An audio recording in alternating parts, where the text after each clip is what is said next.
안녕하세요. 저는 소프트뱅크 벤처스에서 근무하고 있는 이홍구 변호사라고 합니다. 반갑습니다. 앞에서 그 주주총회 관련해서 두 분 변호사님께서 잘 설명을 해주셨고, 저는 거기에 조금 더해서 추가적으로 궁금해하실 만한 부분들에 대해서 조금 더 말씀을 드리도록 하겠습니다.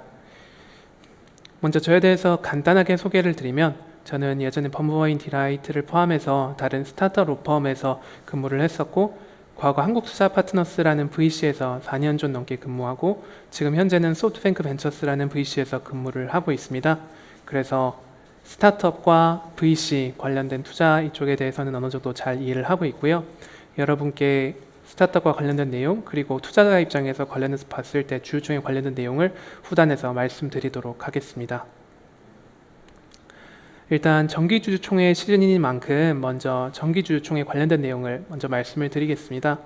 일단 지금 정기주주총회 개최를 아마 대부분 다 잘 하고 계실 텐데, 이제 회사들 중에 간혹 가다가 정기주주총회를 개최하지 않았다거나 하는 경우들을 보는 사안들이 있습니다.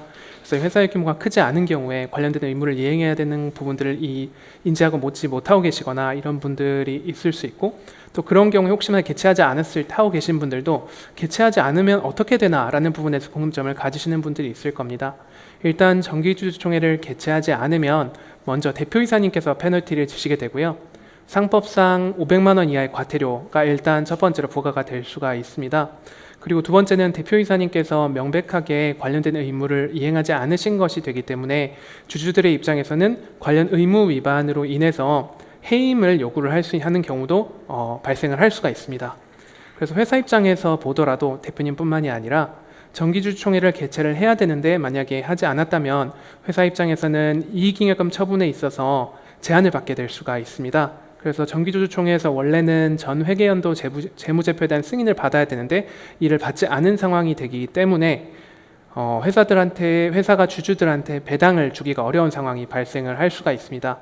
그럼에도 불구하고 대표이사가 만약에 배당을 하는 경우에는 업무상 배임죄 또는 상법상 특별배임죄가 성립이 될 수 있을 여지가 있고, 주주들 입장에서도 관련해서 정당한 근거 없이 배당을 받은 것이 되기 때문에 증여 등의 이슈가 추가적으로 발생을 할 수 있거나 또는 반환의 이슈가 발생할 수 있기 때문에 이런 부분들은 꼭 챙겨야 된다는 점 참고하시면 되겠습니다. 그러면 이제 정기주주총회는 당연히 잘 하실 거라고 생각을 하고, 이거를 보통 안 하시는 경우 그렇게 많지는 않아요. 근데 이제 보통 이런 이슈가 특히나 이제 투자자한테 투자를 한번 받으시거나 아니면 주주들이 많은 경우에는 사실은 애초에 이거에 대해서 이슈를 많이 제기를 하시기 때문에 별도로 이슈가 되는 경우가 거의 없습니다. 근데 이제 자본금 10억 원 미만이시고 정말 소규모 회사로 시작하시는 스타트업들 분들 경우에 이제 간혹가다 다른 일도 보시다가 이런 일이 발생을 하는 것 같고, 그런 분들의 경우에는 아까 앞에서 잘 설명해 주신 바와 같이 자본금 10억 미만이면 소집 통자 절차 생략에 관한 내용들도 있고 여러 가지로 절차를 간이하게 진행을 할 수가 있기 때문에 그에 따라서 진행을 하시면 되겠습니다. 참고로 정기주주총회뿐만이 아니라 주주총회나 이사회 같은 절차를 굳이 꼭 적법하게 할 필요가 있나 이런 것, 또는 아니면 귀찮은데라고 생각을 하실 수도 있는데, 이런 것들을 제대로 진행하지 않으시는 경우에 지금 당장은 드러나지 않더라도 누군가 이슈를 제기함으로써 문제가 될 수도 있고, 차후 투자를 받으시는 경우 실사가 이루어질 수 있기 때문에 이런 경우에 나타나요. 그러니까 꼭 관련된 부분들을 진행을 하시는 것이 좋겠습니다. 다음으로 이제 감사회사의 주주총회 참석 관련된 부분에 대해서 말씀을 드리도록 하겠습니다. 이제 자본금 10억 원 미만이어서 감사가 애초에 없으신, 선임하지 않으신 분들도 있겠지만 선임을 하시는 경우도 꽤 많죠. 그럼 이제 감사가 근데 간혹 가다가 꼭 이제 관련 주주총회에서 참석을 하셔야 되냐 이런 부분에 대해서 질의를 하시는 분들이 있고, 이사도 참석을 해야 되나 이런 의문이 생기실 수 있죠. 그리고 실제로 지금까지 하신 경우에도 참석 안 하신 경우들도 꽤 있었을 수도 있어요. 그러면 주주총회 결의에 그렇게 만약에 참석을 안 하셨다면 효력 자체에 문제가 생기는지 이런 부분들을 궁금해 하실 수가 있습니다. 그래서 일단 원칙적으로 상법상 이사가 재무제표나 아니면 영업보고서 등을 정기주주총회 6주 전에 이제 감사에게 제출을 해야 되고, 감사가 이를 바탕으로 감사 보고서를 작성을 해서 다시 정기주주총회 4주 전에 이제 제출을 하고, 만약에 부당한 사항이 있으면 진술을 해야 되죠. 그렇기 때문에 이와 같은 부당한 진술에 대해서 관련 감사 보고서와 이런 거에 대해서 질의를 하는 주주분이 있을 수가 있는데, 이에 대해서 감사분이 참석을 안 하시면 답변을 하기 어렵겠죠. 그렇기 때문에 원칙적으로 감사분들은 참석을 하셔야 됩니다. 주주회가 질문하시는 부분들에 대해서 설명을 할 수 있어야 되기 때문이에요. 근데 다만 그렇다고 할지라도 감사분이 참석을 안 했다고 하더라도 주주총회의 효력 자체에 직접적으로 문제가 발생을 하는 건 아니에요. 효력은 유효합니다. 다만 감사분이 개인적으로 직무 해태에 대한 책임을 지실 수 있다는 점을 유의해 주시면 좋을 것 같습니다. 그리고 특히나 이제 주주총회에 혹시 제출된 의안이나 아니면 서류들에 문제가 있는데 감사가 이를 발견하지 못했거나 아니면 발견을 하고도 이야기를 안 하시는 경우에는 이에 대한 회사가 입은 손해에 대해서 감사분이 책임을 지셔야 될 수가 있기 때문에 참석을 하셔야 된다고 생각을 하시면 되겠습니다. 실제로 이런 회사들에 있다 보면 다른 곳들을 이제 실제로 보시면 사내원들에서 감사가 참석을 안 했을 때, 감사가 참석을 안 하면 소위 말하는 꾼들이 있잖아요. 그런 것들을 보고 와서 감사가 참석을 안 했으니 내가 깽판을 놓겠다, 이런 식으로 하시는 경우들이 있어요. 그래서 이런 것들은 아예 문제가 발생하지 않도록 미연에 방지를 하시는 것이 좋기 때문에 지금 당장은 소규모 주주들밖에 없어서 이슈가 되지 않는 경우라고 할지라도 차후에 나중에 주주들이 많아지면 발생할 수 있는 이슈들이시기 때문에 기억을 해두시면 좋겠습니다. 이사에 대해서도 원칙적으로는 참석을 하시는 게 좋고요. 관련해서 질의하시는 부분들이 있으니까. 다만 이제 주주의 질문에 꼭 반드시 사회이사나 이사가 답변을 해야 하시는 것은 아니기 때문에 다른 관련된 부분에 대해서 관련된 부분을 위임해서 그분이 설명을 하실 수 있도록은 할 수는 있습니다. 자, 그다음 한 가지 더 이제 주주총회 관련된 규모가 큰 비상장 회사에 대해서 그냥 참고로 하나만 더 말씀을 드리면, 이거는 간혹 이제 위반하시는 경우들이 많이 생겨서 그냥 말씀을 드리려고 합니다. 이제 직전 연도 자산 규모가 1,000억이 넘어가면 이제 규모가 큰 비상장회에서 별도로 규정을 하면서 의무가 생기는 것들이 몇 가지가 있어요. 그 중에 이제 정기주주총회와 관련해서 대표적으로 나오는 부분이 이제 감사인에 대해서 재무제표 관련된 부분을 아까 전에 죄송합니다. 재무제표를 이제 정기주주총회에 제출해야 되는데 그거를 증권선물위원회에다가 정기주주총회 전에 제출해야 되는 의무가 발생을 해요. 그렇다라는 건 이제 규모가 좀 더 커지시면 그런 이슈들도 있을 수 있다라는 점 참고를 해주시면 좋겠습니다. 그리고 제가 참고로 말이 조금 빠를 수가 있어서 혹시나 이해가 안 가시는 경우는 나중에 있을 때 다시 한번 말씀을 주시면 감사하겠습니다. 이제 그러면 전체적으로 주주총회 개괄에 대해서 절차를 앞에서 잘 이해하셨다시피 말씀을 드리면, 먼저 이제 소집 절차를 진행을 하겠죠. 그럼 주주를 확정하고 소집하는 이사회나 소집 통지하고 이런 절차들을 진행을 할 텐데, 이런 경우에는 주주를 확정을 할 때 과연 실질 주주와 형식적 주주, 즉 실제로 주식을 보유한 사람과 그게 주주 명부에 기재되어 있는 분이 다를 때, 차이가 있을 때 어떻게 되는지 이런 부분에서 이슈가 생길 수 있고, 통지 관련된 부분에 있어서는 통지를 어떻게 진행을 하는지, 어떤 방법으로 어떻게까지 진행을 해야 되는지 이런 부분에 대해서 이제 이슈가 발생을 할 수가 있고요. 의장 같은 경우 실제로 의사를 진행을 할 때는 아까 잘 설명해 주신 바와 같이 문제가 생기는 경우에 이걸 어떻게 처리하는지 이런 부분들이 있을 수 있고, 의결권제도 그다음 실제 실무 이런 부분들이 각각이 이제 이슈가 발생을 할 수가 있습니다. 그래서 개괄적으로 이런 부분들 전체 절차가 진행이 된다라는 것을 인지하고 계신 상태에서 진행을 하시고, 관련해서 조금 더 이슈가 될 수 있는 부분을 위주로 말씀을 드리도록 하겠습니다. 일단 첫 번째 소집 통지입니다. 그래서 소집 통지는 대상은 주주 명부상 주주를 대상으로 진행을 하시면 돼요. 근데 간혹 가다가 주주들이 당연히 본인 명의로 당연히 주주 명부에 잘 등재가 되면 좋겠지만, 여러 가지 이유로 본인 말고 다른 분들한테 관련 권리를 위임을 하시고 신탁을 하시는 경우가 있어요. 그렇게 되면 주주 명부에 이제 그러니까 명의 개서된 드러나는 분과 실질적으로 주식을 보유한 분이 다르겠죠. 그런 경우에 어떻게 될 것이냐라는 부분의 이슈인데요. 일단 결론적으로 말씀드리면, 대법원 판례는 실질 주주가 아니라 형식적 주주가 관련해서 통지 대상이 되고 관련해서 의결권을 행사하는 사람이 된다라고 명시를 하고 있어요. 그래서 여러분들이 나중에 혹시나 이와 같은 분쟁이 발생을 하더라도 주주로서 권리를 행사할 수 있는 사람은 원칙적으로 주주 명부에 기재된 사람이다 라고 간단하게 생각을 하셔도 될 것 같습니다. 그 외에 실질적인 주주가 그 권리를 행사할 수 있다고 인정되는 경우는 예외적입니다. 이례적이라고 생각하시면 될 것 같아요. 자, 두 번째 이제 주주총회를 이제 진행하려고 소집 통지를 하시겠죠. 그럼 이메일로도 통지가 가능하냐? 이제 과거 법상으로는 서명 통지만 기재가 되어 있었다가 그게 상법이 한번 개정이 되면서 주주가 동의가 있는 경우에는 전자문서로 통지를 할 수 있다라고 됐고, 이 전자문서 통지에 이메일이 포함이 돼요. 그래서 이메일로도 통지를 진행을 하실 수가 있습니다. 이제 이메일 통지에서 하시고 이제 똑같이 이메일 통지로 하실 때도 소집 통지하시는 방식으로 관련 내용들을 기재를 하시면 되는데요. 소집 날짜가 언제고 장소가 어디고 회의 목적이 뭐고 이런 것들을 똑같이 그대로 기재를 하시면 됩니다. 한 가지 유의하실 점 같은 경우는 이제 주식이 도달했는지는 직접적으로 꼭 확인하실 필요는 없지만 발송한 이메일은 보관을 하시는 게 좋아요. 왜냐면 지금 현재 이메일로밖에 지금 기록이 안 남아 있잖아요. 예전에 지금 붙였다 이런 기록이 남아 있는 것도 아니고. 그리고 이와 같은 이슈가 보통 소송에서 이슈를 제기를 하면 절차 문제를 다투는 게 보통 제기 기간이 결일로부터 2개월 정도이기 때문에 대략 한 그 기간 정도는 이메일을 보관하는 게 좋겠다라는 부분 인지해 주시면 되겠습니다. 그리고 이제 내용에서는 이제 회의 일시, 소집 장소 이런 목적 사항들을 통지를 할 텐데 이건 진짜 실무적인 이해가 되겠지만 이제 의안이나 의안 같은 걸 어떻게 작성을 해야 될까 실무 입장에서 이런 분들 궁금해하실 수가 있겠죠. 그럼 이제 보통 이제 의제라는 건 제목, 이사 선임의 건 뭐 이런 식으로 나오잖아요. 그 제목이 의안이 그 관련된 내용이에요. 그래서 일단은 소집 통지를 할 때는 관련해서 일반적으로 주주가 알 수 있을 정도로만 기재하시면 돼요. 그래서 대부분 다 의제 정도 기재하시면 이사 선임의 건이라고 나오면 이사를 선임하는 건이구나라고 인지를 하실 수가 있잖아요. 그 정도면 일단 되는데 특별결의 대상이 되는 건들에 대해서는 좀 구체적인 내용까지 같이 기재를 해주셔야 된다라는 부분 참고해 주시고 특별히 이제 또 상장회사까지 같이 가는 경우에는 이사 선임할 때 더 추가적으로 기재해야 되는 내용들이 포함이 된다라는 부분 참고해 주시면 되겠습니다.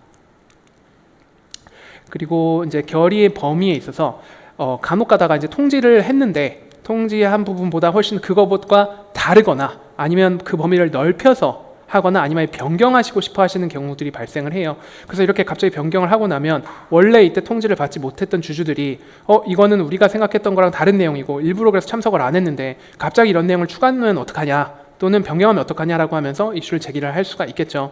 그래서 사전에 통지하는 의안을 추가하거나 통지안을 변경하는 것은 원칙적으로 기본적으로 안 된다고 생각을 하시면 돼요. 추가하는 경우엔 그래서 이제 실제로 그걸로 인해서 다툼이 있고 대법원 판결도 나온 것이 과거에 그 참석한 주주들이 전원 동의가 있었다고 할지라도 안 된다라는 것이 판례의 태도고요. 그렇기 때문에 애초에 참석한 주주가 모든 주주 전원의 동의라고 사실 할 수가 없잖아요.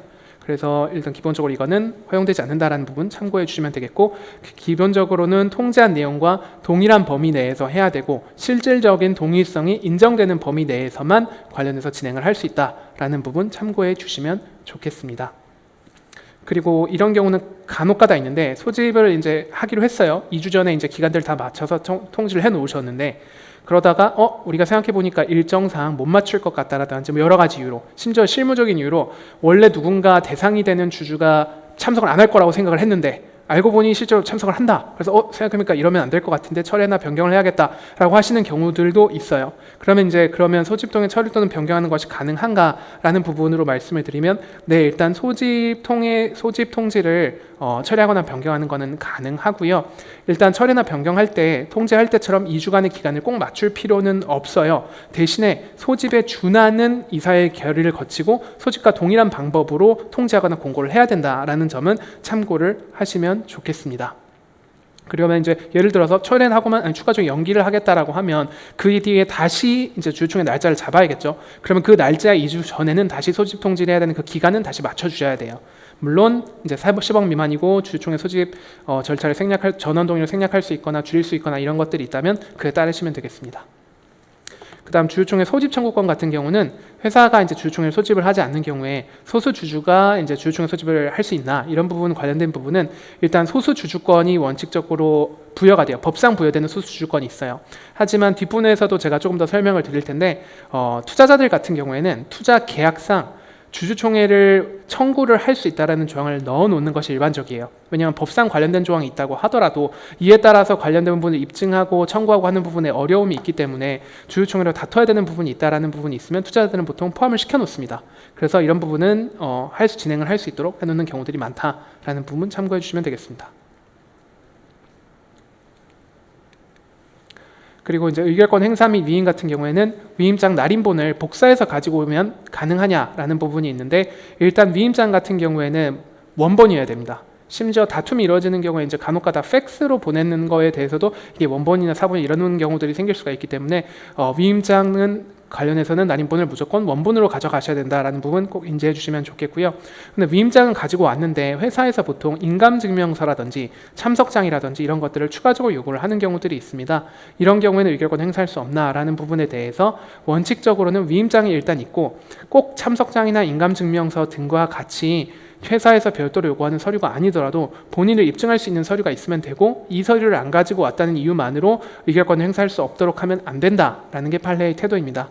물론 지금 현재는 아마 그 소규모 회사인 것들 경우에는 이런 것들 자체를 안 하고 서면 결의 이런 형태로 진행을 하시니까 아마 이슈 자체가 발생하지 않으셨을 수도 있어요. 근데 이제 주주들이 이제 늘어나고 실제로 주주총회 결의를 진행을 하시면 이런 것들이 이슈가 되는 부분이니까 인지를 해 주시면 좋겠습니다. 외국인 주주가 있는 경우에도 별도로 관련해서 위임을 보통 본인이 참석을 하시는 경우도 있지만 그럼 여권 들고 오시거든요.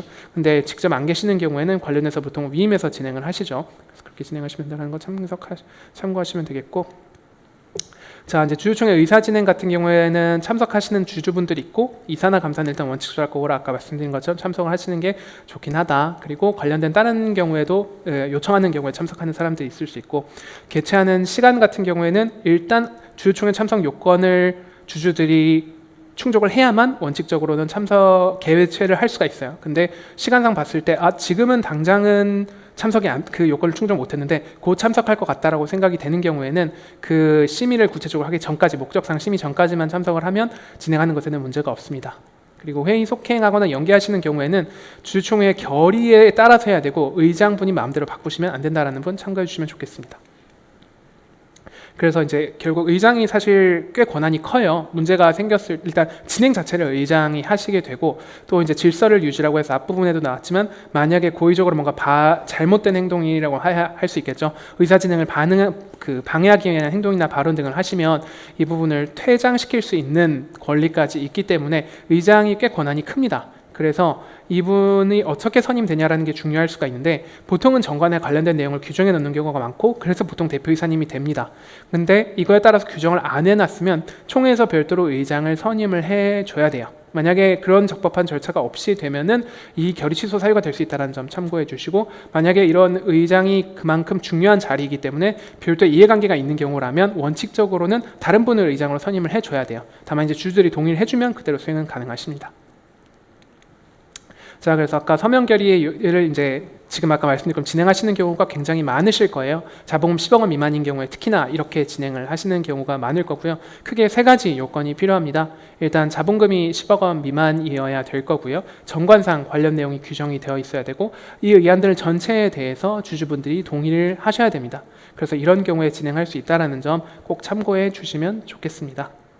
그리고 이제 서면 결의 후에 주주총회 의사록을 작성해야 하나, 이 부분이 조금 사실 어떻게 보면 모호한 부분이에요. 왜냐하면 법무부에서는 이거에 대해서 주주총회 의사록을 작성을 해야 되는 게 맞다라고 얘기를 한 적이 있는데, 실제로 등기 실무상으로는 주주총회 의사록까지 작성을 한 거를 제출하지 않아도 등기를 진행을 해주고 있거든요. 근데 이게 사실 법령상으로도 명확하게 어떻게 규정을 해놓지 않고 있다 보니까, 그러니까 서면에 의한 기뢰에 대해서는 주주총회 관련된 규정을 준용한다 이렇게만 추상적으로 적용을 해놓고 있다 보니까 후속 절차에 대해서는 과연 어디까지 따라야 되는지가 좀 불명확한 부분이 있습니다. 근데 이제 실무상으로는 많은 경우에 등기를 그냥 그대로 진행을 해주시다 보니까 그냥 주주총회 의사록을 작성을 하지 않고 진행하는 경우도 많이 있기는 한데, 참고로 이게 원칙적으로 주주총회 의사록을 본점에 이제 비치해야 될 의무 같은 것들이 있다는 점을 고려를 하면 이런 부분들을 작성을 해두시는 게 맞지 않나라는 생각은 듭니다.